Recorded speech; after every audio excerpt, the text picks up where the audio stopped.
Comment véritablement connecter les collectivités rurales décentralisées ou les collectivités rurales simplement au numérique en utilisant les solutions existantes?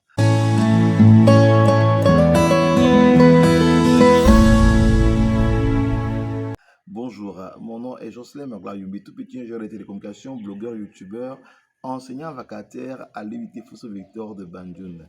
Dans une précédente vidéo, nous avons vu les 4 leviers ou mieux les 4 piliers qui permettent de booster l'économie locale en se servant du numérique. Nous avons vu d'abord la connectivité, nous avons vu la production des contenus locaux, nous avons vu le branding, donc l'interfaçage numérique entre les populations et les élus locaux.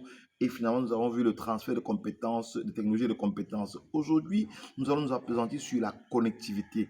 Comment est-ce qu'on peut arriver à connecter tous les villages, toutes les localités, toutes les collectivités en utilisant les solutions existantes? D'abord, de 1, la première solution la plus propice, la plus fiable et la plus rentable, c'est la connexion en fibre optique.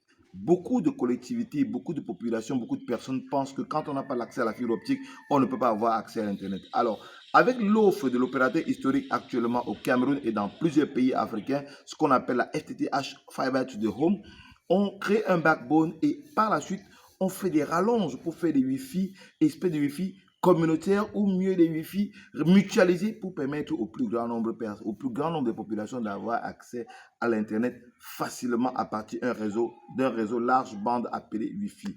Deuxième solution maintenant, quand on n'a pas l'accès à la fibre optique, ce n'est pas forcément de recourir rapidement à notre troisième ou quatrième solution, le VSAT. Non, les opérateurs privés offrent ce que nous appelons des liaisons FH qui permet de créer des liaisons spécialisées entre une antenne de BTS, entendu station de base de transmission des opérateurs, et l'abonné ou bien et la collectivité.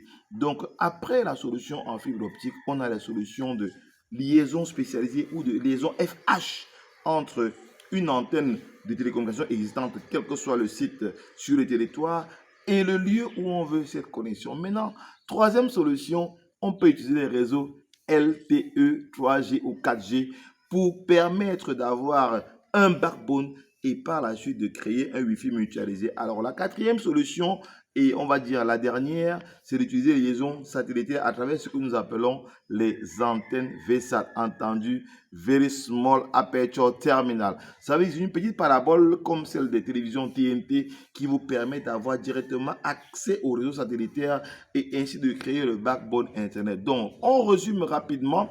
Quand on n'a pas l'accès à la fibre optique, on pourrait dire un réseau filaire, fibre optique ou bien l'ADSL, on recourt à la liaison spécialisée en liaison avec une antenne qui est tout autour de nous. Et quand on n'a ni la fibre optique, ni la fibre optique, ni la DSL, ni la FH, on recourt automatiquement à une solution LTE 3G ou 4G. Et quand on n'a pas cette autre solution LTE 3G ou 4G, on recourt après au VSAT. Donc, 4 solutions qui nous permettent de créer un backbone Internet dans une localité, dans un quartier, dans un village, dans une collectivité ou dans un bloc, quel que soit l'espace où on se trouve. Donc, les 4 solutions sont réseau filaire, fibre optique ou bien ADSL, réseau sans fil en termes de liaison spécialisée ou FH. Après, on peut recourir à la LTE 3G ou 4G et finalement, on peut recourir au VSAT selon qu'on a un temps de réponse redondant qui nous permet d'avoir une bonne qualité du signal. Alors, si vous avez aimé la vidéo, mettez-nous un bon pouce comme ça. Abonnez-vous à notre chaîne et au passage, nous disons bonjour et merci à Gloria qui est de l'autre côté de la caméra. Merci. Abonnez-vous à notre chaîne et puis, si vous voulez aller plus loin, téléchargez gratuitement le guide d'inclusion et d'entrepreneuriat numérique des collectivités, des villages et puis des quartiers d'Afrique. Quant à moi, je vous dis ciao, à très bientôt. Bye bye.